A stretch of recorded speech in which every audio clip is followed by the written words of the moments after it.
Gone with the Wind, often celebrated both as a monumental work of popular fiction and as a distinguished classic in American literature, is set against the tumultuous backdrop of the American Civil War from 1861 to 1873.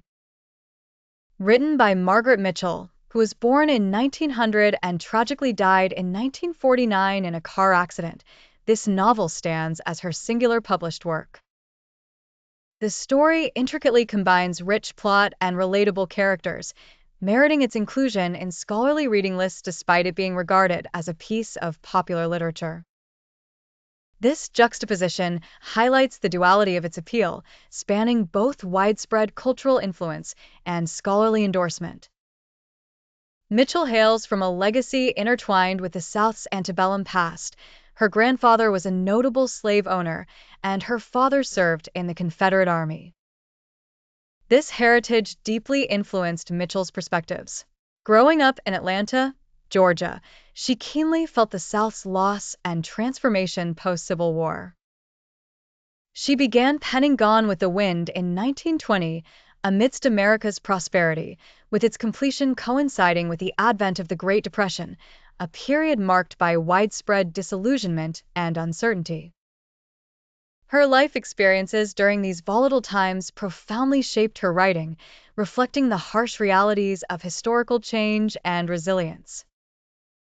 The novel commences in 1861 at Scarlett O'Hara's family plantation, Tara. As a 16-year-old, Scarlett is surrounded by countless admirers, but her heart is set on the genteel Ashley Wilkes, embodying the quintessence of Southern aristocracy. Despite her unrequited love, Scarlett's journey through the novel is defined by her indomitable will, a contrast to the refined but passive Ashley. Scarlett ends up marrying Charles Hamilton, Melanie Hamilton's brother, in a bid to spite Ashley, settled into a life steeped in the societal norms of the time. As the war breaks out and life turns tumultuous, Scarlett's character is revealed in its full complexity. Her first husband Charles dies in the war, leaving her a widow. Scarlett's encounter with Rhett Butler, a man who disrupts societal norms and exemplifies the enterprising spirit of the New South, becomes central to the storyline. He recognizes Scarlett's raw spirit and pragmatic resilience early on. This relationship is marked by mutual recognition of strength, but Scarlett's enduring infatuation with Ashley blinds her to Rhett's value. War and Reconstruction bring catastrophe to the South. Scarlett's home, Tara, is left in shambles, her mother dead and her father incapacitated. Scarlett's evolution from a sheltered girl to a determined woman who scrambles to resurrect Tara and her family's fortunes underscores the novel's central thematics of survival. Her second marriage to Frank Kennedy, driven by necessity rather than love, demonstrates Scarlett's resourcefulness and willingness to defy conventions for practical gains. Rhett's character, disowned by his aristocratic family and thriving on wartime profiteering, embodies the South's complex struggles with honor and pragmatism. Assisting Scarlett during Atlanta's fiery fall, Rhett momentarily joins the Confederate Army, symbolizing a nuanced allegiance to Southern honor.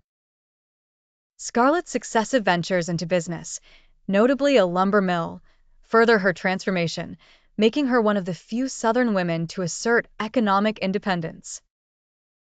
Eventually, Scarlett's fixation on Ashley ultimately leads to personal disillusionment.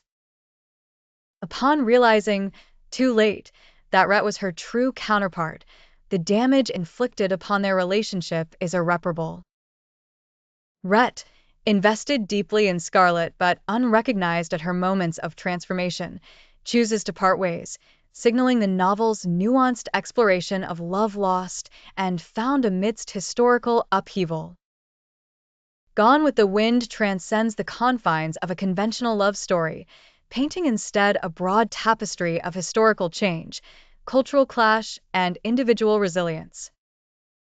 Scarlett's iconic closing assertion that "tomorrow is another day" epitomizes the unyielding hope amidst despair, embodying the enduring human capacity for rebirth and resilience.